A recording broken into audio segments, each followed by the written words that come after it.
Bismillahirrahmanirrahim. Assalamualaikum warahmatullahi wabarakatuh.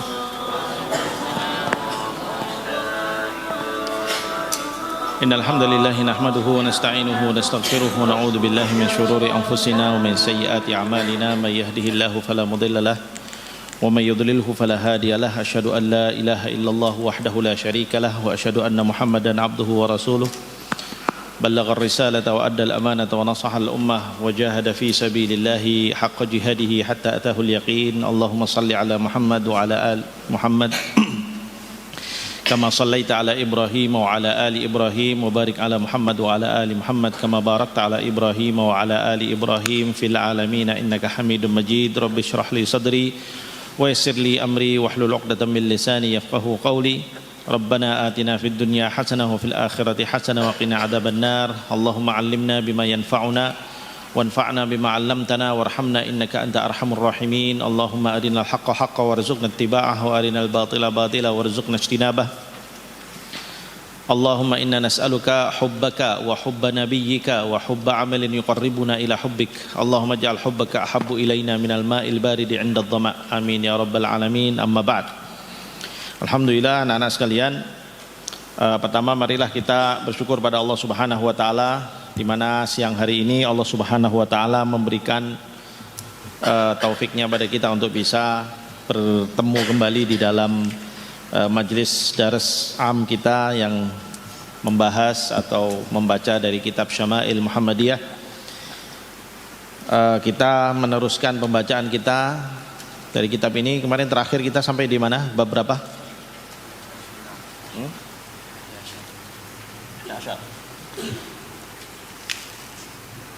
Terakhir kita di bab khuf, ya. Selesai bab 10 kita masuk bab 11, ya. Baik. Nah, alhamdulillah intahaina minal babil ashir wa huwa bab alladhi yabhathu ma jaa fi ma jaa fi khuffi Rasulillah sallallahu alaihi wasallam. Nah, sebelum maju mungkin Ustaz tanya sedikit. Rasulullah pernah dihadiahi khuf oleh siapa? Nah, ingat enggak kemarin? Dihadiahi khuf oleh siapa?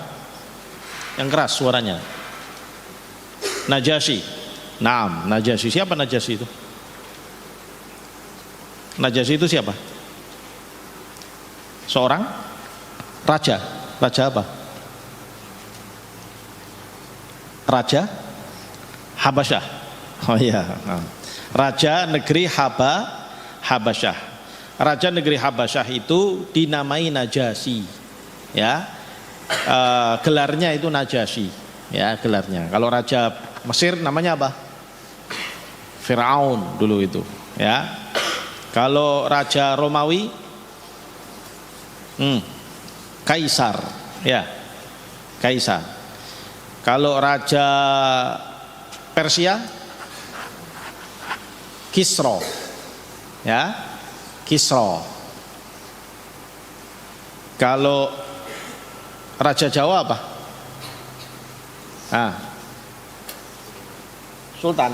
Sultan itu bahasa Arab aslinya, ya, tapi alhamdulillah itu juga diambil untuk menamai beberapa raja-raja Jawa, ya. Tapi ada istilah lain. Nah, apa? Raja Jawa, Raja Jawa. Kalian orang Jawa kan semuanya, masa nggak tahu rajanya sendiri? Gimana ini? Hah?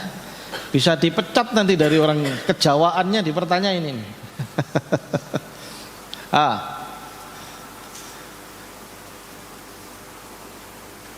Apa istilahnya Raja Jawa?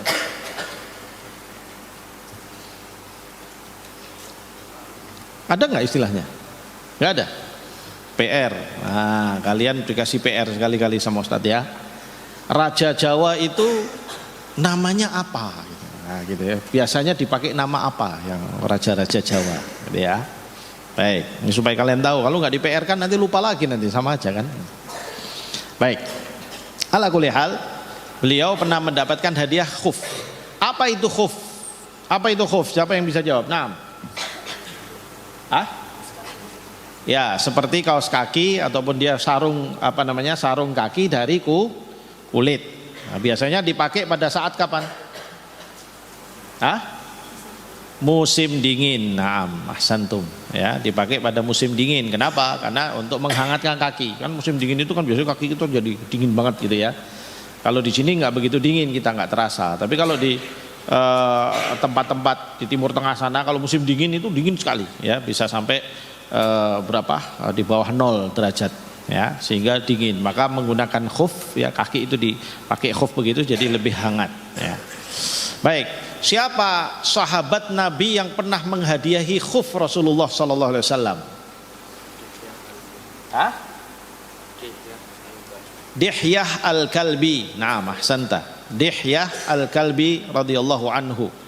Ya, seorang sahabat Nabi yang apa keistimewaannya Dihyah? Siapa yang tahu?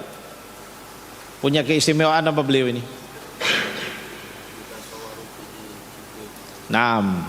Jibril alaihissalam idza nazala wa yatasawwaru bi insan fakana ala surati man? Dihyah al-Kalbi. Jadi Jibril alaihissalam itu kalau turun, ya, kemudian dia menjelma menjadi manusia, menampakkan dirinya sebagai manusia, biasanya menampakkan dirinya seperti Dihyah al-Kalbi. Ya, kenapa? Wallahu a'lam bishawab. Ya, beliau sosok yang bersih, ganteng begitu ya.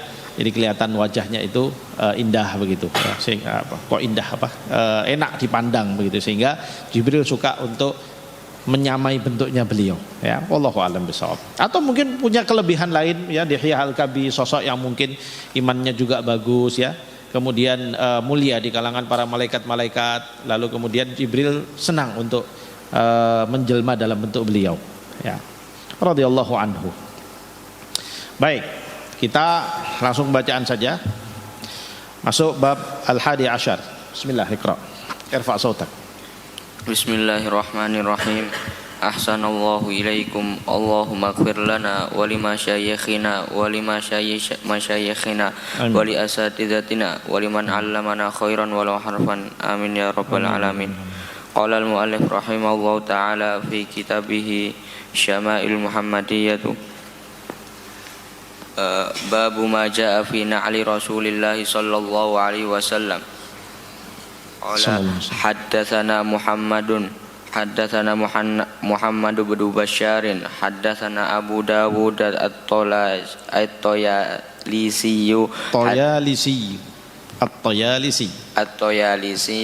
haddatsana Hammamun an Qatadah qala qultu li Anas bin Malik kaifa kana na'lu Rasulillah sallallahu alaihi wasallam qala lahuma kibalani. Baik.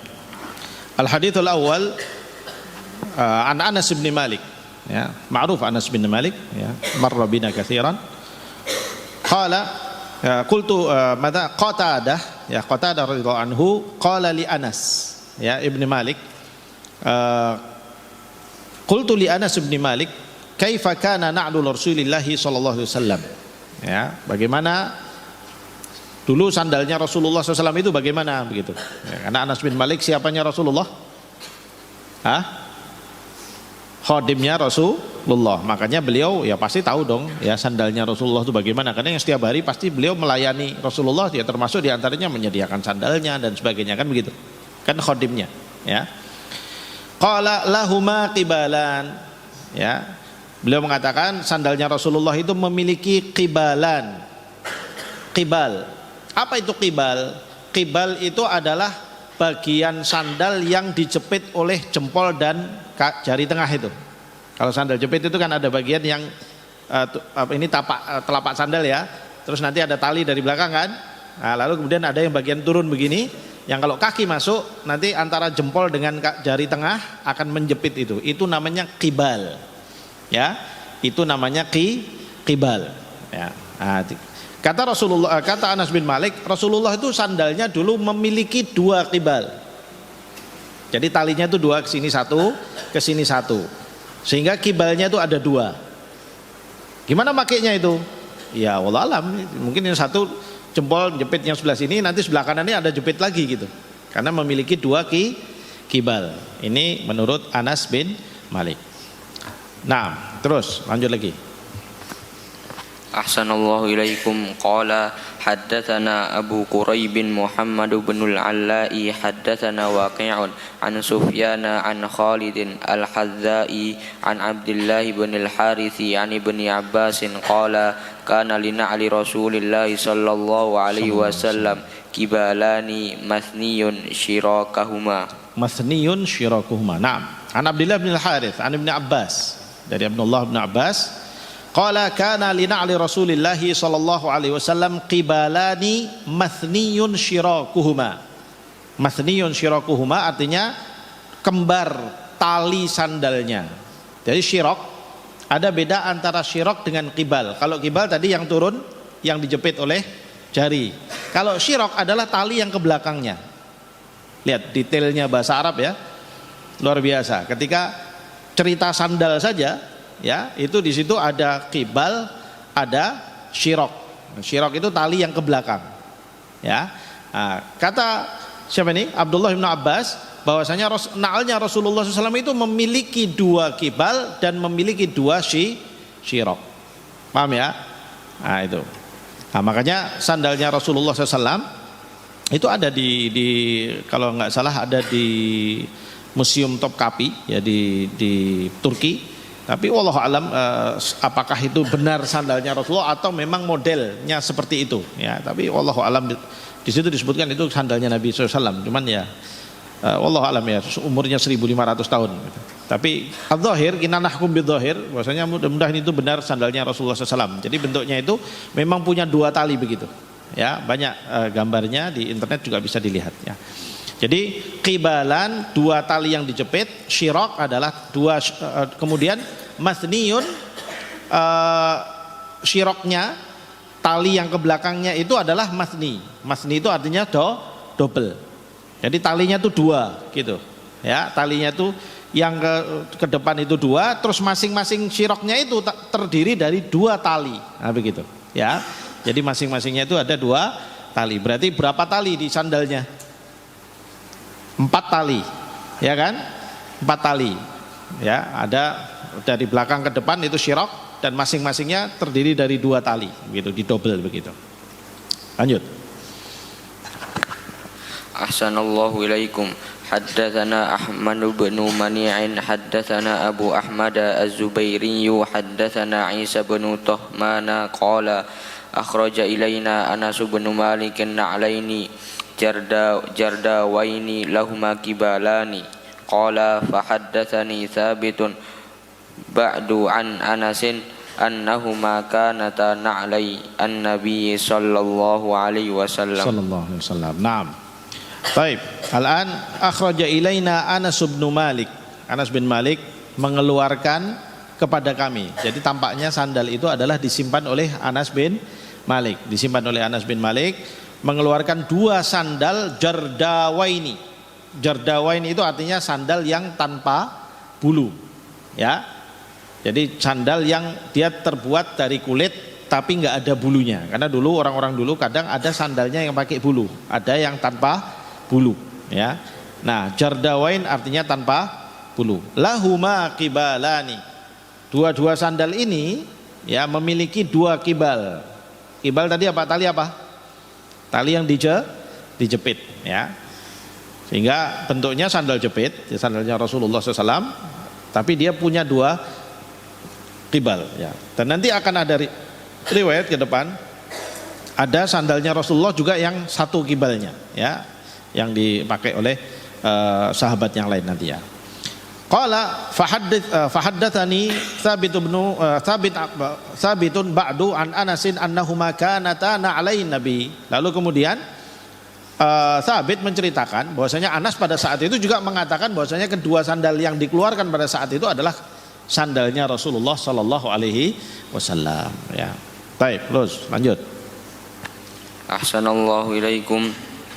Qala haddatsana Ishaq bin Musa al-Ansari qala haddatsana Ma'nun qala haddatsana Malikun haddatsana Sa'id bin Abi Sa'id al-Makburi an Ubaidi ibni Juraij annahu qala li ibni Umar ra'aituka talbasun ni'ala as-sibtiyata qala inni ra'aitu Rasulullah sallallahu alaihi wasallam yalbasun ni'ala allati laysa fiha sya'run wa yatawaddau fiha fa ana uhibbu an albasaha. Baik. Hadis dari Ibnu Umar, ya, di mana Juraij berkata kepada Ibnu Umar pada saat itu, ra'aituka talbasun ni'al as-sibtiyah. Aku melihat engkau menggunakan sandal as-sibtiyah. As-sibtiyah sama dengan sandal yang tadi, jardawain, yaitu sandal yang tidak berbulu. As-sibti yaitu sesuatu yang dicukur bulunya, yang tidak ada bulunya, maka disebut as-sibtiyah. Qala, dia berkata, inni ra'aitu Rasulullah sallallahu alaihi wasallam yalbasun ni'al allati laisa fiha sya'run. Abdullah bin Umar mengatakan, aku melihat Rasulullah sallallahu alaihi wasallam itu memakai sandal yang tidak ada bulunya, ya. Wa yatawaddau fiha, dan kemudian beliau juga berwudu sedang memakai sandal itu, ya. Fa ana uhibbu an albasahuma, maka aku juga ingin atau senang untuk menggunakan sandal yang tanpa bulu, ya, dan juga beliau menggunakannya dalam keadaan berwudu itu untuk menggunakan sandal. Nah, di sini kita lihat bagaimana kenapa kok sandal tidak berbulu yang dipakai oleh Rasulullah SAW. Sandal yang tanpa bulu itu dia akan terlihat lebih bersih, kemudian juga lebih mudah dibersihkan berbanding sandal yang berbulu. Kalau sandal ada bulunya, ketika dia mungkin terkena najis atau apa yang namanya sandal kan berat, posisinya di bawah, ya kan, terkena najis, maka ketika membersihkannya itu lebih sulit berbanding dengan sandal yang tanpa bulu, ya. Nah, kemudian yang kedua, sandal ini di sini Abdullah bin Umar menceritakan bahwasanya Rasulullah berwudu sedangkan beliau menggunakan sandal pada saat itu. Ini menjadi dalil pada kita bahwasanya boleh berwudu pada saat kita menggunakan sandal, nggak ada masalah karena Rasulullah melakukan hal tersebut, ya. Yang penting seluruh air wudu mengenai bagian kulit yang wajib untuk kita basuh pada saat wudu, yaitu di kaki kita, ya. Kalau sandalnya menutup secara total sehingga menjadikan tidak terkena kulit, maka itu tidak boleh, ya. Umpamanya kita menggunakan sandal apa istilahnya sekarang itu, sandal selop, tahu sandal selop yang modelnya nutup, ya, jadi kaki masuk kemudian dia nutup semua gitu. Lalu kamu mau wudu di situ, gimana kalau orang wudu pakai selop, kena airnya enggak? Bisa kena, tapi selopnya harus jadi tampungan air nanti kan masuk gitu, ini nampung di dalamnya begitu, ya, baru kena semua gitu, ya. Asal semua kena air enggak ada masalah gitu, ya. Artinya boleh berwudu walaupun dalam keadaan menggunakan sandal. Yang penting dipastikan bahwasanya seluruh bagian daripada kulit kaki terkena air wudu, ya, terkena air wudu. Nah, di sini juga menunjukkan kepada kita hirs atau perhatian para sahabat untuk meniru Rasulullah SAW. Ketika mereka melihat Rasulullah SAW menggunakan sandal yang enggak berbulu, maka Abdullah bin Umar juga senang menggunakan sandal yang tidak berbulu. Padahal bisa jadi di era itu, di zaman itu, sandal berbulu bisa jadi sesuatu yang, ya, tren lah gitu, menjadi sesuatu yang bagus, mungkin pada saat itu dianggap sesuatu yang lebih bagus daripada yang tanpa bulu, ya. Tetapi Abdullah bin Umar tetap menggunakan yang tanpa bulu karena beliau melihat Rasulullah SAW menggunakan sandal yang tanpa bulu, ya. Wallahu a'lam bishawab. Nah, lanjut. Ahsanallahu ilaikum qala rahimahullah haddatsana Ishaq bin Mansur haddatsana Abdul Razzaq an Ma'mar an ibni Abi Dhi'b an Salih maula at-Tawamati an Abi Hurairah qala kana li na'li Rasulillah sallallahu alaihi wasallam kibalani. Nah, ini diulang. Kali ini hadis dari Abu Hurairah dengan penegasan soal dua tali jepit ataupun kibalan, ya. Kalau kali ini dari Abu Hurairah, kalau yang tadi dari siapa? Hadisnya siapa? Anas bin Malik, ya kan? Anas bin Malik. Berarti terus fungsinya apa Imam Tirmidzi membawakan hadis ini? Menguatkan riwayat yang pertama. Artinya semakin kuat riwayat bahwasanya Rasulullah itu sandalnya memang memiliki dua kibal, ya. Memiliki dua kibal karena ada dari Anas bin Malik, dan kali ini juga penguatnya ada dari Abu Hurairah radhiyallahu anhuma, ya. Baik. Lanjut. Hasanallahu ilaikum qala rahimallah haddatsana Ahmad bin Mani'in haddatsana Abu Ahmad Mani'in tanpa syaddah. Haddatsana Ahmad bin Mani'in haddatsana Abu Ahmad haddatsana Sufyanu 'anis Sudiyyi qala haddatsani man sami'a Amr bin Huraitsin yaqulu ra'aitu Rasulullah sallallahu alaihi wasallam yusalli fi na'alaini mahsufataini. Nah, kali ini hadis dari Amr bin Huraith, ya, bahwasanya dia mengatakan yaqul ra'aitu Rasulullah sallallahu alaihi wasallam yusalli fi na'alaini mahsufatain. Aku melihat Rasulullah sallallahu alaihi wasallam itu salat menggunakan sandal yang disebut di sini menggunakan dua sandal karena dua kaki, ya. Mahsufatain. Ma makna mahsufatain? Mahsufatain itu adalah sandal yang solnya itu tapaknya terbuat dari kulit yang tebal yang disatukan. Bisa 2 atau 3 lapis, ya. Di zaman itu seperti itu sandalnya modelnya. Jadi kulit tebal, 1 lapis, 2 lapis, 3 lapis, terus nanti ditempelkan begitu dengan dijahit atau dengan cara-cara tertentu pada saat itu, ya, lalu kemudian diberikan tali. Nah, sandal yang model seperti itu yang 2-3 lapis tapaknya itu disebut dengan sandal mahsufah. Mahsufah. Nah, di sini diceritakan bahwa Rasulullah menggunakan 2 sandal karena kakinya 2 kan, 2 sandal yang mahsufatain. Ya. Di zaman itu sandal-sandal ada yang tidak mahsufah. Ada yang hanya 1 lapis kulit tebal saja, 1 lapis saja, tapi ada yang modelnya ditumpuk 2 atau 3 lapis begitu supaya dia semakin tebal dan semakin kokoh, ya. Nah, ini menunjukkan bahwasanya boleh menggunakan sandal yang modelnya solnya berbeda-beda, yang dia agak tebal atau tipis, itu tidak masalah karena Rasulullah menggunakan sandal yang mahsufatain, ya. Ini memberikan pelajaran kepada kita demikian. Nah, lanjut. Sanallahu ilaikum qala rahimallahu haddatsana Ishaq bin Musa al-Ansari haddatsana Ma'nun haddatsana Malikun an Abi Zinadi anil A'raji an Abi Hurairah anna Rasulullah sallallahu alaihi wasallam qala la yamshiyanna ahadukum fi na'lin wahidatin liyun'ilhuma jami'an aw liyuhfihima jami'an. Nah, al-hadits an Abi Hurairah, kali ini agak berbeda.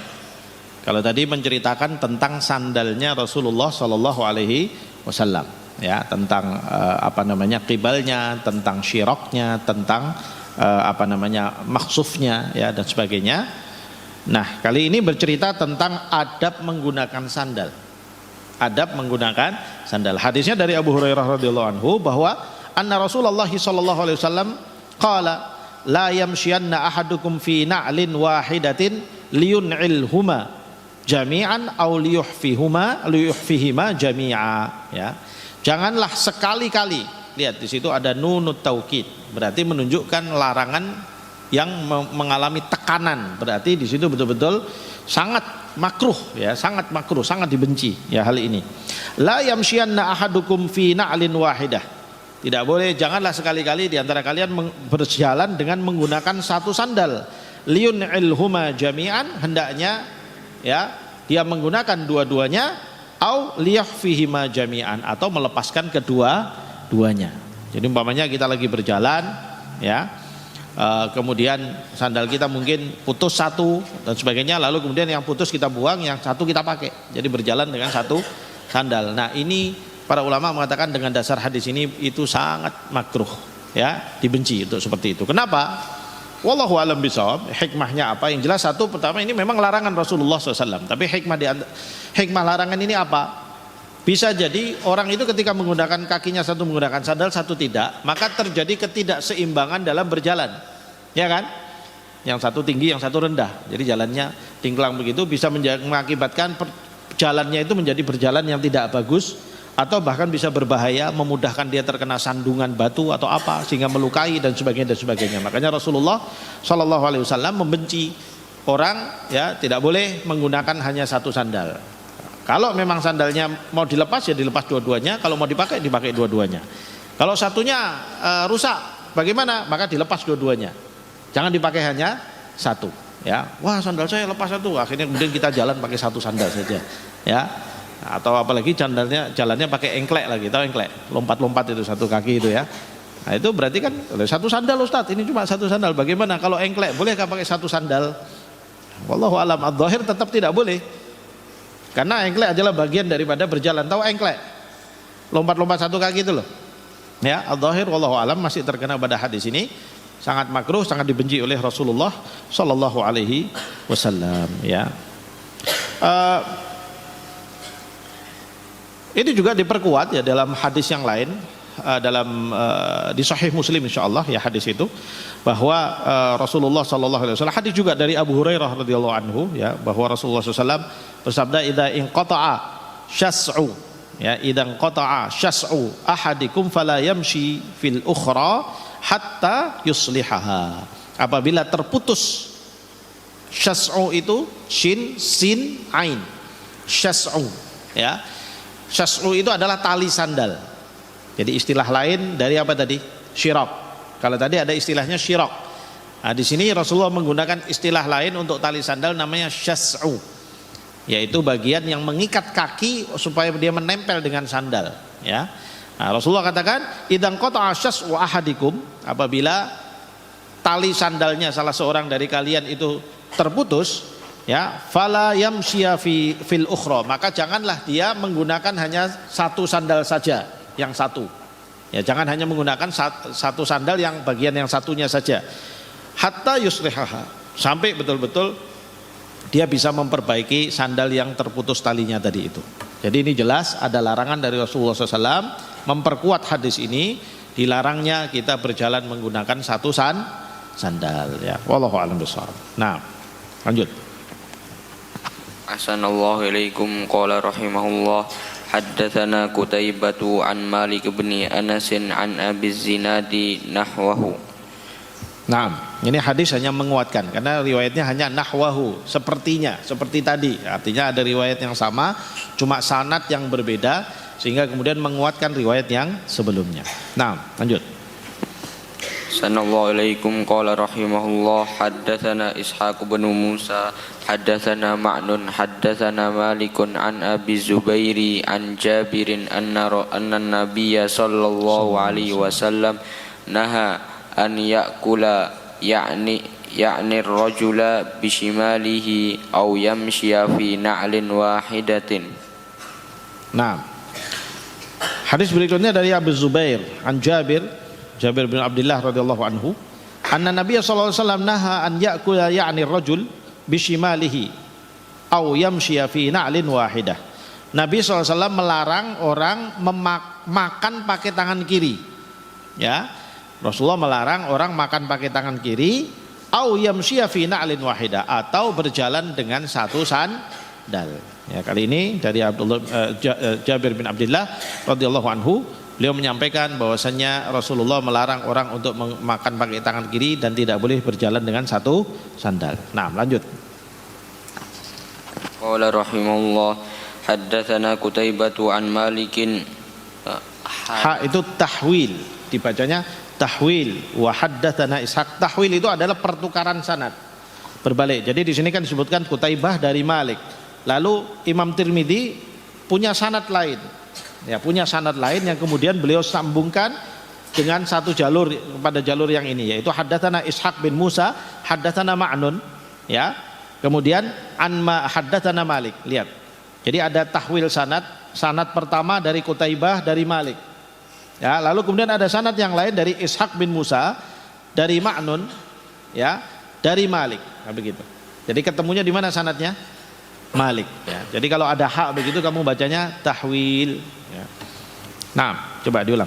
Qala rahimahullah, haddatsana Qutaibatu an Malikin tahwil wa haddatsana Ishaq bin Musa haddatsana Ma'nun haddatsana Malikun an Abi Zinadi anil A'raji an Abi Hurairah anna an-nabiyya sallallahu alaihi wasallam qala idzan ta'ala ahadukum falyabda bil yamini fa idza naza'a falyabda bisyimali faltakunil yaminu awwaluhuma tun'alu wa akhiruhuma tunza'u. Naam. Hadits Abu Hurairah an Abi Hurairah aidan, ya, hadis ini anna Nabiy sallallahu alaihi wasallam qala idzan ta'ala ahadukum falyabda bil yamin. Apabila salah seorang kalian menggunakan sandal, hendaknya dia memulai dari kaki yang kanan. Ini kembali hadis tentang adab menggunakan sandal, ya. Jadi harus dipakai yang kanan dahulu. Wa idza naza'a falyabda' bishimal. Kalau melepas hendaknya dia melepas yang kiri dulu. Jadi kalau pakai disuruh pakai yang mana dulu? Kanan dulu. Kalau ngelepas disuruh pakai yang ngelepas yang mana dulu? Yang kiri dulu, ya. Faltakunil yaminu awwaluhuma tun'al wa akhiruhuma tunza. Hendaknya yang kanan dipakai dahulu, lalu kemudian ketika melepas maka yang kanan paling terakhir untuk melepas, ya. Ini kenapa? Karena Rasulullah SAW itu kana yu'jibuhut tayamun. Rasulullah SAW itu menyukai semua yang sebelah kanan, ya, semua yang sebelah kanan. Makanya Rasulullah kalau mandi, beliau mandi nanti sebelah kanan dahulu, baru nanti sebelah kiri dahulu, sebelah kiri. Kalau menyisir nanti sisir yang sebelah kanan dulu rambutnya, baru nanti nyisir yang sebelah kiri. Kalau pakai baju nanti menyarungkannya yang sebelah kanan dulu, baru nanti yang sebelah kiri. Ingat nggak kemarin yang tentang libas, ya kan? Ini juga sama tentang menggunakan sandal. Pakai yang sebelah kanan dulu, baru yang sebelah kiri. Kalau ngelepas, lepas yang kiri dulu, baru yang sebelah kanan. Begitu ya. Sehingga sandal atau kaki yang lebih banyak menggunakan sandal waktunya adalah kaki kanan. Paham tum? Ya, ini adalah bagian dari adab yang diajarkan oleh Rasulullah SAW pada kita. Baik, lanjut. Ahsanallahu ilaikum. Qala rahimahullah, haddatsana Abu Musa Muhammad bin al-Muthanna, haddatsana Muhammad bin Ja'farin, qala haddatsana Syu'bata, haddatsana Syu'batu, haddatsana Ash'athu huwa banu Abi Sya'tha'i an abihi an Masruqin an Aisyata qalat kana Rasulullah sallallahu alaihi wasallam yuhibbut tayammuna mastata'a fi tarajjulihi wa tana'ulihi wa tuhurihi. Baik. Nah, ini hadis menerangkan yang tadi. Ya, dari Aisyah radhiyallahu anha, beliau berkata kana Rasulullah sallallahu alaihi wasallam yuhibbut tayammuna, mencintai, senang menggunakan sebelah kanan. Mastata'a, dalam semampunya. Beliau akan selalu mendahulukan kanan, ya, semampu beliau. Fi tarajjulihi, pada saat beliau menyisir rambut, wa tana'ulihi, atau menggunakan sandal, wa dhuhurihi, ya, dan juga dalam keadaan apapun bagian-bagian daripada kehidupannya, ya. Jadi beliau sallallahu alaihi wasallam apa-apa itu sukanya mendahulukan sebelah kanan, ya. Jadi ini juga menjadi kebiasaan yang harusnya kita biasakan, mengikuti kebiasaan Rasulullah sallallahu alaihi wasallam dalam apapun kegiatan kita menggunakan sebelah kanan yang kita dahulukan. Lanjut. Ahsanallahu ilaikum. Qala rahimahullah, haddatsana Muhammad bin Marzuqin Abu Abdullah, haddatsana Abdurrahman bin Qais Abu Muawiyah, haddatsana Hisyamun an Muhammadin an Abi Hurairah qala kana lina ali Rasulillah sallallahu alaihi wasallam kibalani wa Abi Bakrin wa Umar wa awwalu man aqada aqdan wahidan Utsmanu. Baik. Nah, di sini hadis dari Abu Hurairah. Abu Hurairah menceritakan kana lina ali Rasulillah sallallahu alaihi wasallam kibalan. Rasulullah itu sandalnya memiliki dua kibal, ya. Wa Abu Bakar wa Umar. Begitu juga Abu Bakar dan Umar, ya. Kemudian wa awwalu man aqada aqdan wahidan, dan orang Utsman. Jadi orang yang pertama menggunakan sandal dengan satu kibal, jepitannya yang dijepit, tali jepitnya hanya satu, itu siapa? Utsman bin Affan. Kenapa Imam Tirmidzi membawa hadis ini? Ini untuk menunjukkan kepada kita bahwa sandal yang menggunakan dua kibal itu bukan kemudian menjadi sesuatu yang hukumnya baku. Jadi nggak harus umat Muhammad sandalnya harus dua kibal, karena Rasulullah dulu sandalnya dua kibal terus, kan begitu. Sehingga supaya tidak disalahpahami, ternyata sahabat Utsman bin Affan tahu bahwasanya Rasulullah menggunakan sandal dua kibal itu bukan kok karena kemudian mewajibkan umatnya juga menggunakan sandal dua kibal, ya. Tetapi itu memang ya eranya pada saat itu sandal itu rata-rata seperti itu, maka Rasulullah juga menggunakannya seperti itu. Lalu kemudian Utsman bin Affan, ya, di eranya beliau menggunakan sandal dengan satu kibal. Ini menunjukkan bahwasanya hukum sandal dua kibal itu bukan menjadi sesuatu yang kemudian menjadi sunnah mutlak ataupun bahkan mungkin dianggap wajib gitu ya. Jangan sampai dianggap wajib karena di situ ada muadzabahnya Rasulullah sallallahu alaihi wasallam. Apa itu muadzabah? Muadzabah itu adalah suatu kebiasaan yang tidak pernah ditinggalkan oleh Rasulullah sallallahu alaihi wasallam ya. Muadzabah itu bisa dijadikan sebagai dalil untuk kemudian dianggap sebagai wajib ya. Di antaranya para ulama di dalam madhab Hanafiyah ya, mereka menggunakan muadzabah sebagai sesuatu yang dianggap bisa menjadikan dalil sebagai wajib. Kalau sepanjang hidupnya Rasulullah begitu terus tidak ada riwayat yang lain, berarti dianggap wajib hal ini. Nah, begitu ya. Walaupun dalam madhab-madhab yang lain tidak menggunakan muadzabah sebagai dalil untuk wajib. Nah, makanya Imam Tirmidzi sekarang membawakan dalil ini untuk menunjukkan bahwasannya sandal yang memiliki 2 kibal itu bukan sesuatu yang wajib buat umat. Artinya silahkan mau pakai 1 kibal, mau pakai 2 kibal, nggak ada masalah. Atau sandal yang tanpa kibal, yang tanpa tali jepit, sandal yang model slop yang dimasukkan tanpa tali jepit itu tidak apa-apa. Ya. Nah, tapi kita kalau mau mendekati sandal yang mendekati kebiasaan Rasulullah berarti pakai apa? Pakai kibal. Carilah sandal yang pakai kibal. Kalau umpamanya kita mau mendekati Rasulullah, karena seumur hidupnya Rasulullah sandalnya pakai kibal. Para sahabat juga sandalnya pakai kibal. Walaupun itu bukan sesuatu yang menjadi wajib. Di zaman itu apakah ada sandal yang tanpa kibal? Ada. Ya, di zaman itu sudah ada sandal yang tanpa kibal. Itu bisa dilihat di dalam fakta-fakta sejarah yang ada di museum-museum ya, tentang data-data penggunaan alat-alat kehidupan masyarakat pada era-era itu ya, 1500 tahun yang lalu bagaimana ya. Di antaranya ada sandal-sandal orang yang modelnya itu tanpa kibal ya, dan itu masih bisa dipakai. Wallahu a'lam bishawab. Baik, ini adalah seputar masalah na'li Rasulillah SAW. Lanjut berikutnya, bab ma ja'a fi khatami Rasulillah. Nah, Ahsanallahu ilaikum qala rahimahullah babu ma ja'a fi dzikri khatami Rasulillah sallallahu alaihi wasallam. Qala haddatsana Qutaibah bin Sa'id wa ghairu wahidin an Abdullah bin Wahb an Yunus an ibni Shihab an Anas bin Malik qala kana khatamun nabiy sallallahu alaihi wasallam min warikin wa kana fasuhu habasyian. Baik.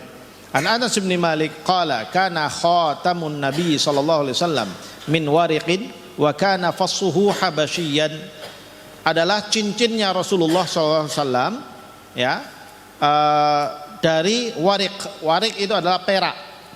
Warik itu adalah perak. Wa kana fassuhu habasyian, dan bagian yang ada atau tempat batunya, bagian yang diletakkan batu di cincin itu namanya fassul ya. Jadi cincin itu kan dia ada yang mengelilingi jari ya kan, bagian mengelilingi jari, lalu bagian atasnya yang biasanya ditaruh batu atau disebut dengan mata cincin ya. Jadi fassuhu adalah bagian mata cincin ya.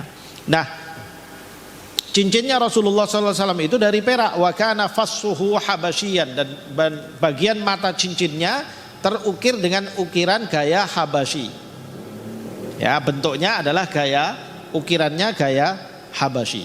Nah, ini penggambaran tentang bentuk cincinnya Rasulullah SAW. Bagaimana bentuk ukiran gaya Habasyi itu?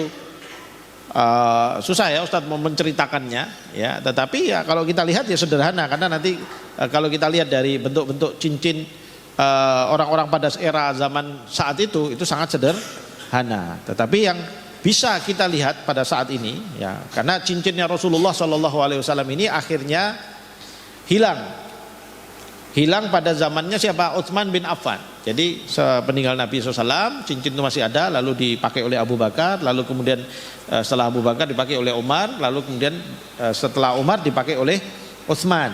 Nah, suatu hari Utsman sedang berwudu di Bi'ru Aris. Bi'ru Aris adalah sumur di dekat Masjid Quba ya. Lalu beliau menitipkan barang-barang ya, cincinnya dan sebagainya itu kepada pelayannya ya. Pelayannya saat itu meletakkan barang-barang itu di sebuah batu di pinggir sumur. Lalu tiba-tiba tanpa sengaja kesenggol, lalu kemudian cincin itu jatuh ke dalam sumur, ya, lalu kemudian Utsman sangat merasa kehilangan, sumur itu sampai dibongkar pun cincin itu nggak ketemu. Sampai hari ini tidak ketemu cincin itu, ya, sampai hari ini. Jadi hilang di zamannya Utsman bin Affan, sehingga tidak tertinggalkan sampai kepada kita, ya, cincinnya Rasulullah sallallahu alaihi wasallam.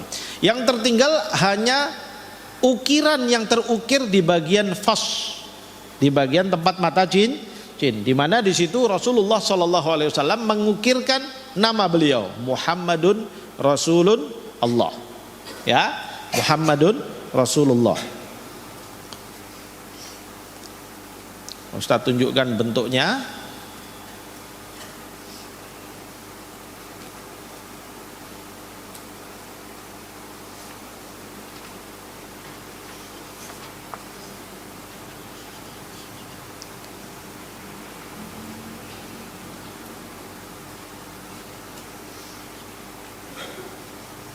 Nanti ada riwayat yang akan menceritakan tentang ini, ya.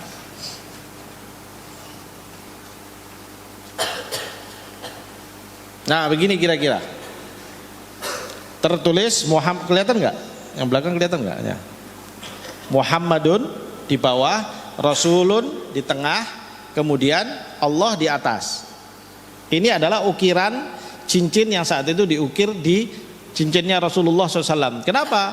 Kok bisa ketahuan bentuknya seperti ini? Karena Rasulullah membuat cincin ini fungsinya pada saat itu sebagai stempel. Nanti akan kita baca dalam riwayatnya. Stempel yang beliau stempelkan pada surat-surat yang beliau kirimkan kepada raja-raja dari kalangan Ajam, non Arab.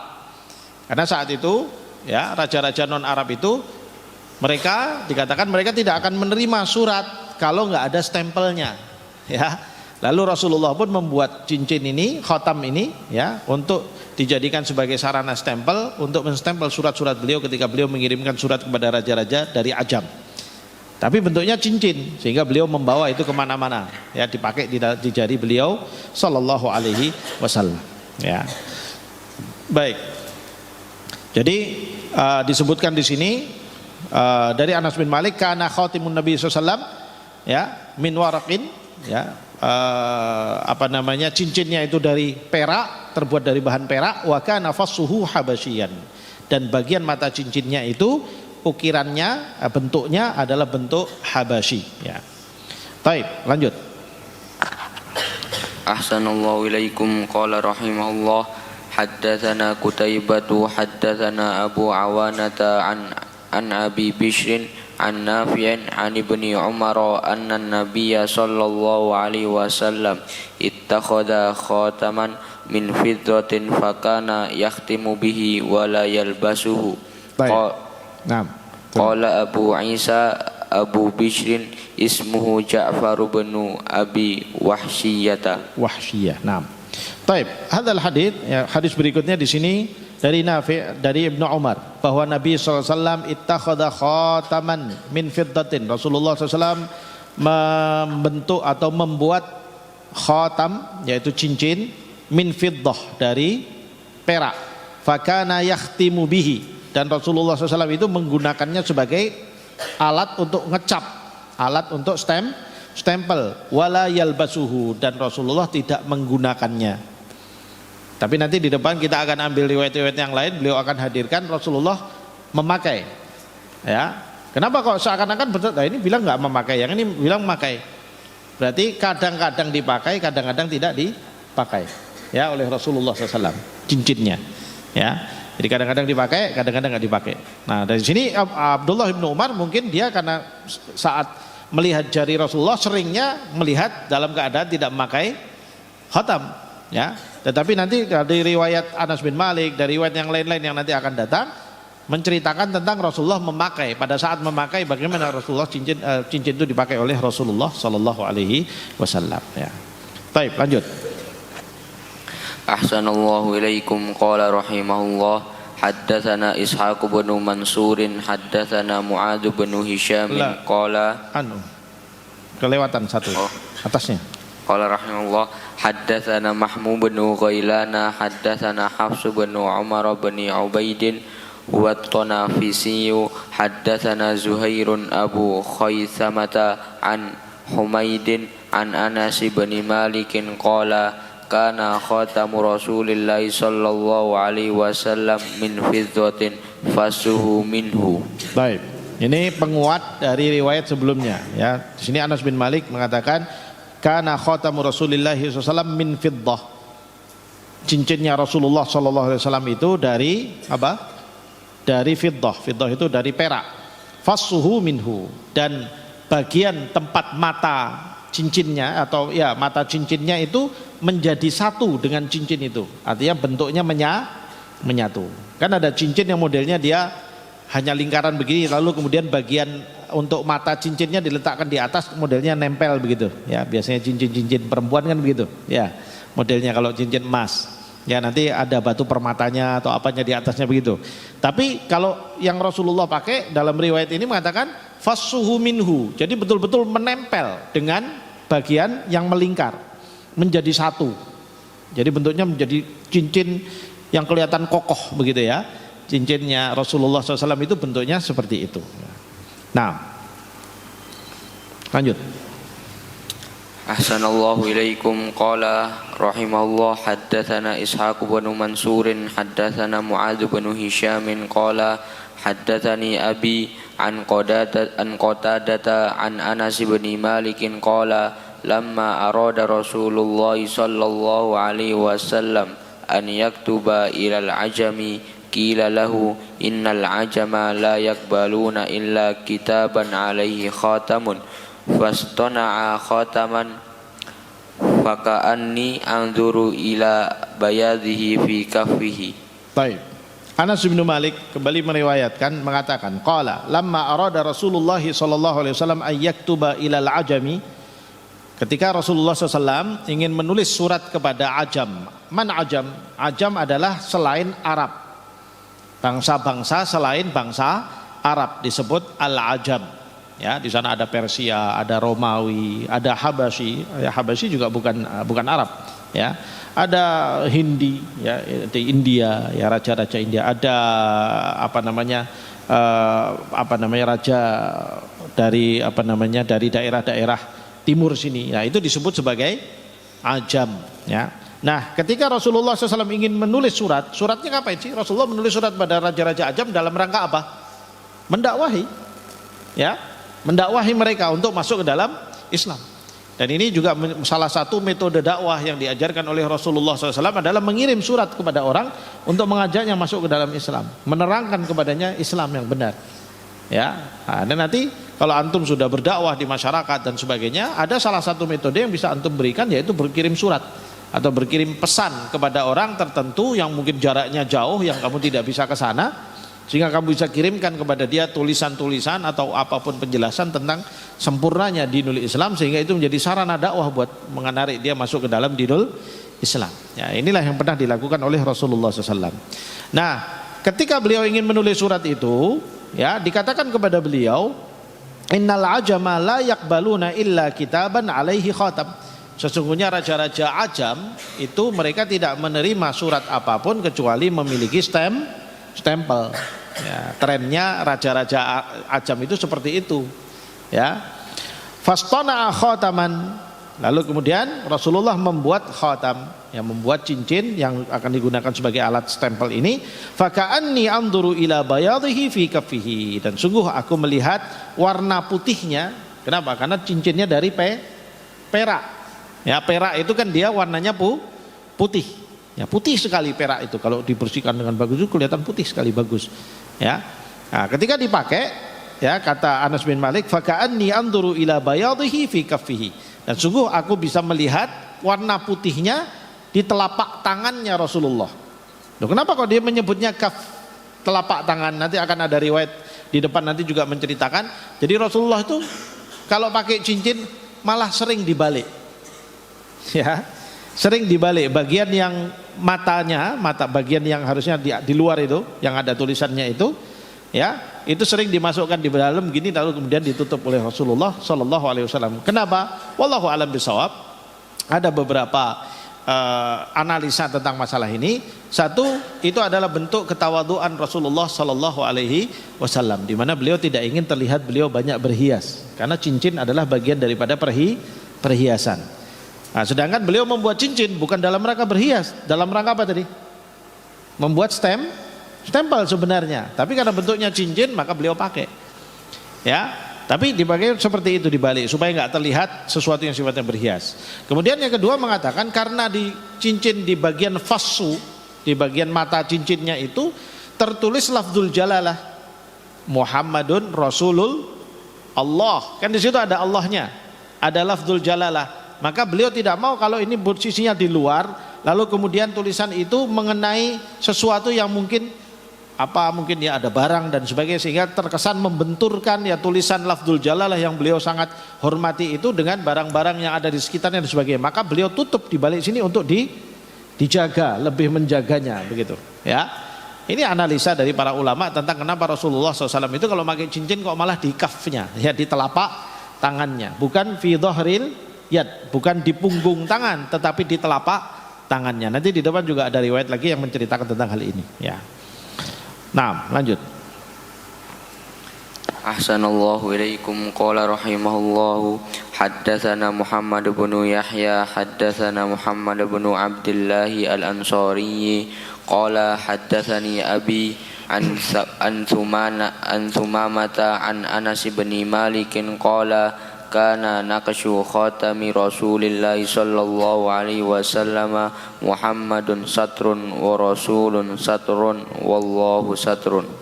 Nah, di sini dikisahkan, ya diceritakan bahwasannya khatamnya Rasulullah sallallahu alaihi wasallam, ya, dari siapa ini? Anas bin Malik, kana naqshu khatami Rasulillah sallallahu alaihi wasallam.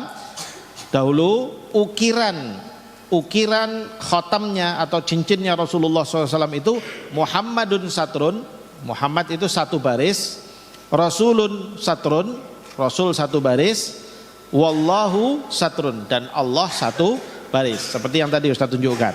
Ya, Muhammadun Rasulullah, mana tadi gambar tadi itu?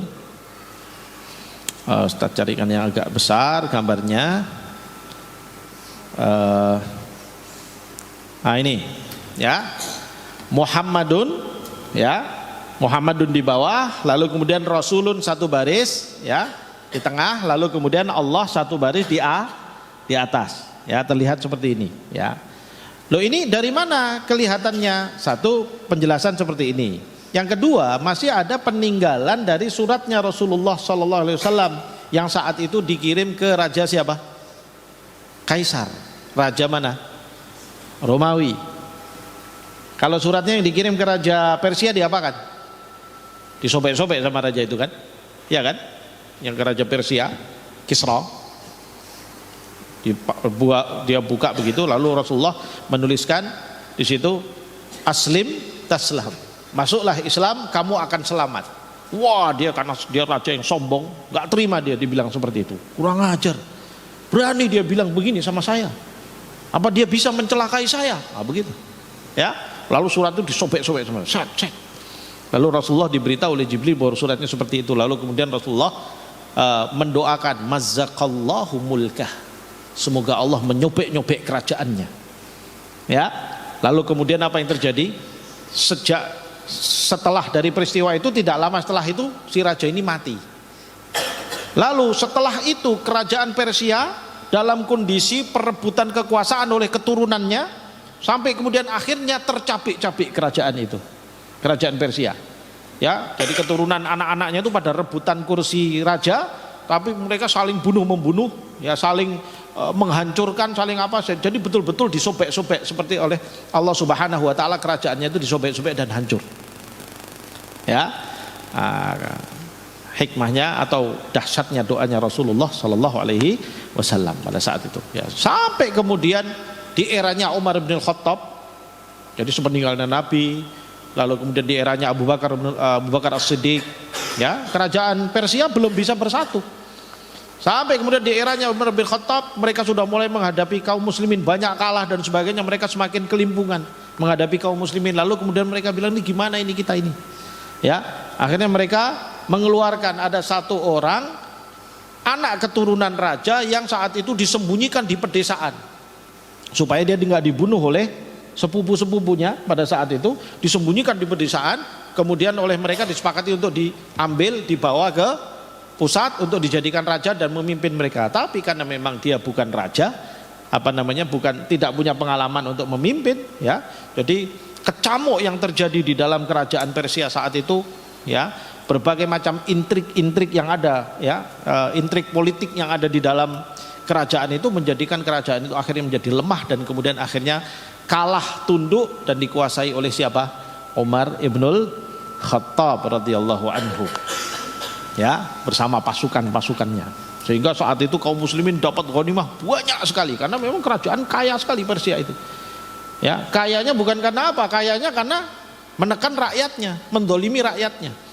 Sehingga gudang-gudangnya itu isinya adalah emas-emas, ya, yang kemudian diambil sebagai ghanimah kaum muslimin, lalu kemudian dibagikan kepada kaum muslimin yang berhak, ya, dan kemudian juga dimanfaatkan untuk kepentingan kemaslahatan Islam dan kaum muslimin dan kepentingan dakwah dan seterusnya di bawah kekhilafahan siapa?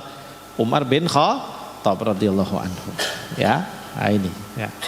Jadi sejak awal dikirimi suratnya disobek, lalu Rasulullah mendoakan disobek-sobek kerajaannya, sama Allah kerajaannya disobek-sobek betulan, ya, hancur kerajaannya sampai seperti itu, sampai kemudian terakhir kalah bersama dengan sahabatnya Rasulullah yaitu Umar bin Khattab. Nah ini kembalinya kepada cincin itu, ya. Jadi mana tadi? Anas bin Malik, ya, menceritakan bahwa gambaran ukiran yang ada pada surat atau pada surat cincinnya Rasulullah SAW, Muhammadun satrun, Muhammad satu baris, wa Rasulun satrun, Rasul satu baris, kemudian Allah satrun, ya, satu baris. Lanjut. Ahsanallahu ilaikum. Qala rahimahullahu haddatsana Nasr bin Ali al-Jahdhami Abu Amrin haddatsana Nuh bin Qais an Khalid bin Qais an Qatadata an Anas bin Malik anna Nabiyya sallallahu alaihi wasallam kataba ila Kisra wa Qaisar wa Najasyi faqila lahu innahum la yaqbaluna kitaban illa bi khatamin fasagha Rasulullah sallallahu alaihi wasallam khataman halqatuhu fidzatun wa nakishu fihi Muhammadun Rasulullah wa nuqisha fihi Muhammadun Rasulullah.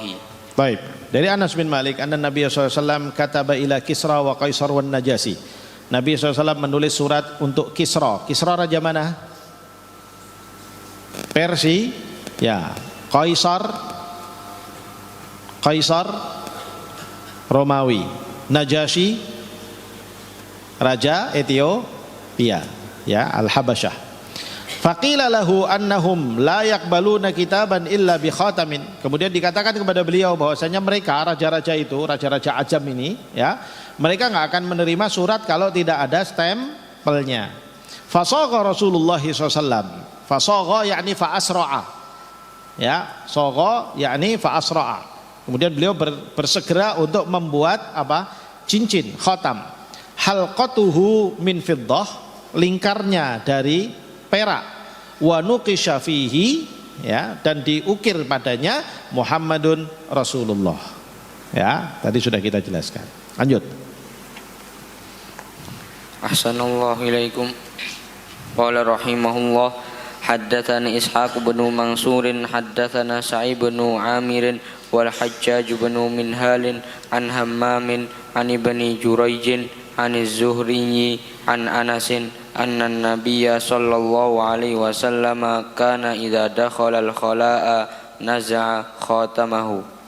Baik. An Anas bin Malik, ini hadis dari Anas bin Malik lagi.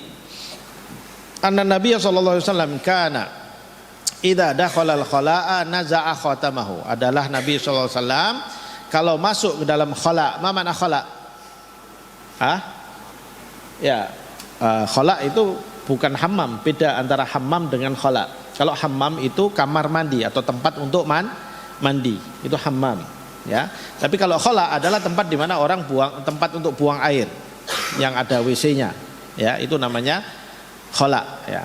Nah, Rasulullah idza dakhala al-khala, Rasulullah kalau memasuki tempat al-khala untuk tempat menyendiri di mana di situ Rasulullah untuk kepentingan buang air, naza'a khatamahu, beliau melepaskan cincinnya. Kenapa? Siapa yang tahu? Nah. Aywa, li'anna manqushun alaihi madza? Lafdzul jalalah, karena di situ ada lafdzul jalalah Allah, ya. Jadi lafdzul jalalah ya syabab, ayuhat talabah, adalah sebuah tulisan, ya, yang menggambarkan nama Allah, baik itu nama Allah ataupun daripada Asmaul Husna. Maka bagian manapun, ya, dari benda yang tertulis padanya lafdzul jalalah, maka dia harus dihormati. Dalilnya apa? Ini. Rasulullah ketika memang cincinnya ada lafdzul jalalah, beliau tidak membawa masuk ke dalam al-khala, tempat di mana biasanya orang untuk buang kotoran, ya. Karena tempat itu tempat yang ya kotor lah, yang namanya orang buang kotoran kan. Maka untuk menghormati lafdzul jalalah, beliau tidak membawa cincin itu ke dalam. Di sini menjadi dalil bahwasanya ini juga dilarang untuk kita membawa mushaf, ya, di mana di situ tertulis lafdzul jalalah, atau kitab-kitab apapun yang di situ tertulis lafdzul jalalah di tempat-tempat seperti ini.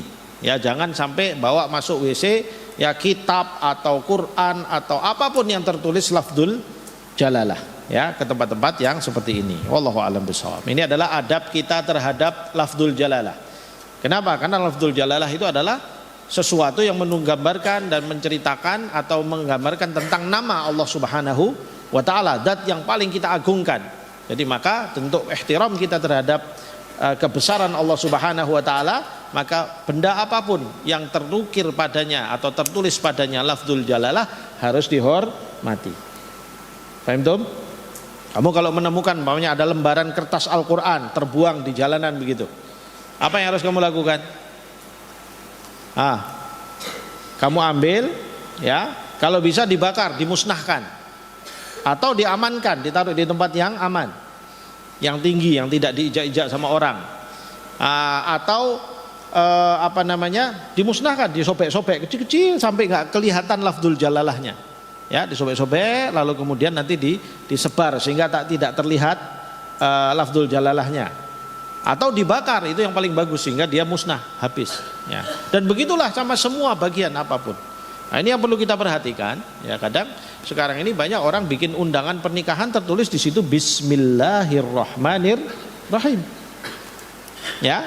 Nah, ini nanti kalau keluarga antum ada yang bikin undangan pernikahan begitu, nanti diingatkan, jangan. Kenapa? Karena biasanya lembar undangan pernikahan habis sudah acaranya lewat kan dibuang-buang sama orang itu, nanti dibijak-bijak sama orang. Padahal di situ ada lafdzul jalalah, ada ayat Allah, Bismillahirrahmanirrahim adalah bagian dari ayat Allah, bagian dari Al-Quran, maka harus dihormati. Kalau tidak mau seperti itu, ya nggak usah ditulis seperti itu, nggak usah ditulis dalam bentuk bahasa Arab.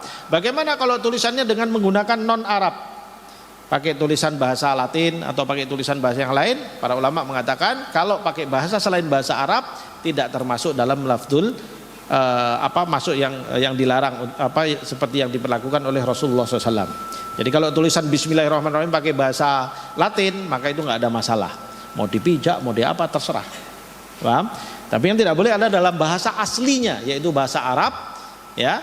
Maka tulisan bahasa Arab tersebut menjadikan bagian atau media apapun yang tertulis padanya Al-Quran atau tertulis padanya lafdzul jalalah menjadi dimuliakan, harus dijaga. Paham itu misyawab? Ya, paham? Ini dalil yang menunjukkan pada kita adab tentang hal tersebut. Baik, lanjut. Ahsanallahu ilaikum. Qala rahimahullah, haddatsana Ishaq bin Mansur, haddatsana Abdullah bin Numair, haddatsana Ubaidullah ibn Umar an Nafi'in an ibni Umar qala ittakhadha Rasulullah sallallahu alaihi wasallam khataman min warikin wa kana fi yadihi thumma kana fi yadi Abi Bakrin wa yadi Umar thumma kana fi yadi Utsman hatta waqa fi bi'ri arisin nakshuhu Muhammadun Rasulullah. Baik. Hadis ini dari Abdullah bin Umar menceritakan tentang kisah cincin itu, ya. Yang tadi Ustaz sudah cerita bahwa cincin itu akhirnya tenggelam di mana? Di sumur aris. Ittakhadha Rasulullah sallallahu alaihi wasallam khataman min wariqin. Rasulullah membuat cincin dahulu dari perak. Fakana fi yadihi, lalu kemudian beliau memakai di tangannya. Tsumma kana fi yadi Abu Bakar. Kemudian setelah beliau, cincin itu dipakai di tangan siapa? Abu Bakar. Wa yadi Umar. Lalu kemudian dilanjutkan kepada tangannya siapa? Umar bin Khattab. Tsumma kana fi yadi Utsman. Lalu setelah itu dipakai oleh siapa? Tangannya Utsman. Hatta waqa'a fi bi'ri arisin. Sampai kemudian cincin itu terjatuh ke dalam bi'ru aris, sumur aris, naqsuhu Muhammadun Rasulullah. Ya, cincin itu saat itu cincin yang dipakai itu tertulis atau terukir padanya Muhammadun Rasulullah.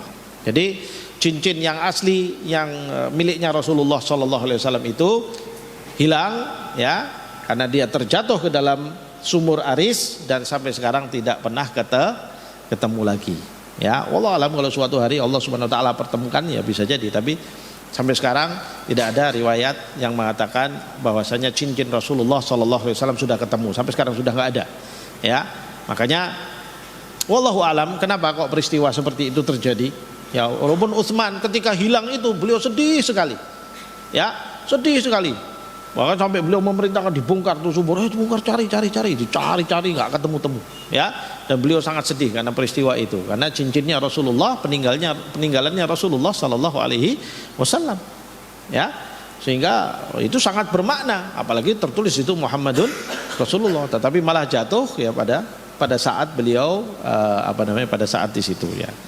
Jadi wallahu alam apa hikmahnya?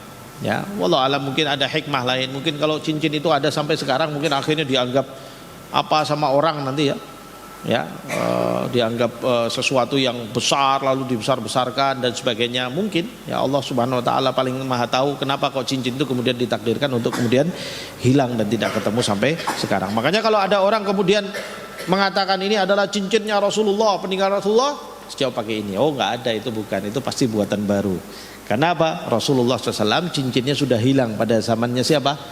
Utsman bin Affan pada saat itu, ya, sehingga cincinnya sudah tidak ada. Wallahu a'lam bishawab. Baik.